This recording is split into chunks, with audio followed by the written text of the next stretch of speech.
Mr. Quigley. Thank you.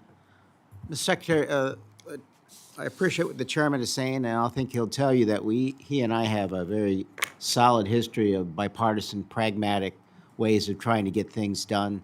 So I want you to know this is pragmatic. If it rolls, floats, or flies, it comes through Chicago. This is too important. O'Hare, Lake Michigan, 1 in 4 freight trains goes through Chicago. So the criteria we talk about with these grants, population, existing infrastructure, age and quality, economic activity, traffic volume, that's all I want to talk about. Great. So we can appreciate a little concern I'd had just from a pragmatic point of view. Putting aside personal feelings, quote, give preference to communities with marriage and birth rates higher than the national average. I'm just not sure what the heck that has to do with the pragmatic issues we're trying to solve very quickly.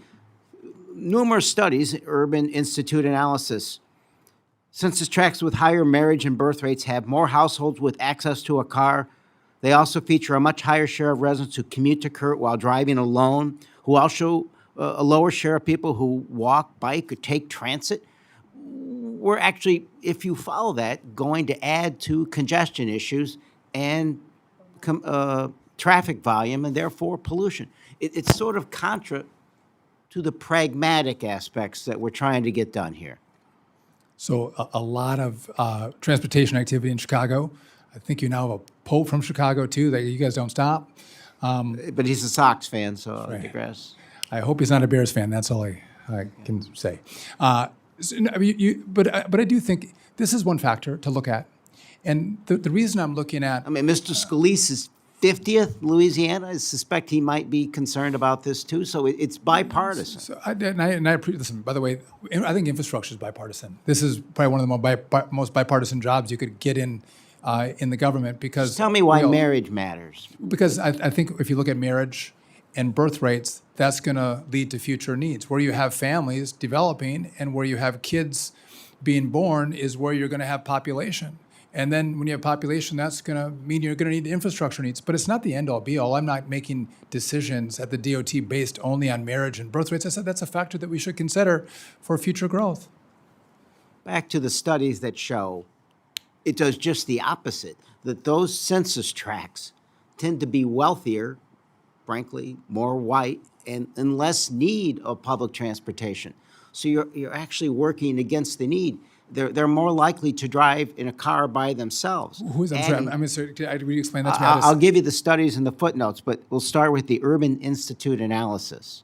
But so the more kids you have in an area, the less transportation needs you'll have? Is that the study? No, the census tracts that have the numbers that you're talking about are wealthier. They're more likely to drive where they're going with a single person in the car. A whole bunch of factors that add to greater congestion. They are wealthier, so there are communities that need public transportation less. These are all statistical. I'm just saying. Putting aside the personalities, it's a factor that moves us in the opposite direction.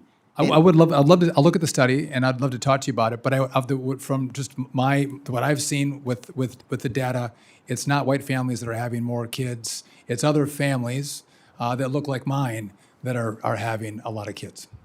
Population and population trends is a criteria that makes sense. It's what we're already used. But you're talking about something that works in the opposite direction, and it doesn't help the situation. Well, again, where we have children, we have families, we have population growth, and we'll need infrastructure. I think that's pretty simple. The notion is that you want to help families with kids. Generally, you want to help families. You want to help families with kids. Well, I think families are great, and I think kids are great. But I also think that you want to support families with children. Well, no, I want to support infrastructure needs of the future, and where we have families and kids is where we're going to need infrastructure. Where I think we're going to see growth. I think that's fair to say. But what you're going to have with more kids, and you're going to have poorer census tracts, they're going to need more public transportation. This is going to skew us toward highway projects, road projects, and fewer projects for mass transit. That's just statistically true. If we need more freight to bring in more goods, more diapers into these communities, we can talk about that. If we need to, I'm sure we will. transportation in these areas where we're having more kids. We should talk about that as well. This was not one-off highways. We'll look at the whole department and all the modes and how we can serve the future of I population just want you to growth. appreciate this is the pragmatic, personal feelings aside. We'll do that in the second round. I appreciate that. Thank you. Thank you. Yeah, we'll take up the diaper dandies in round 2, okay? Mr. Quigley? Ms.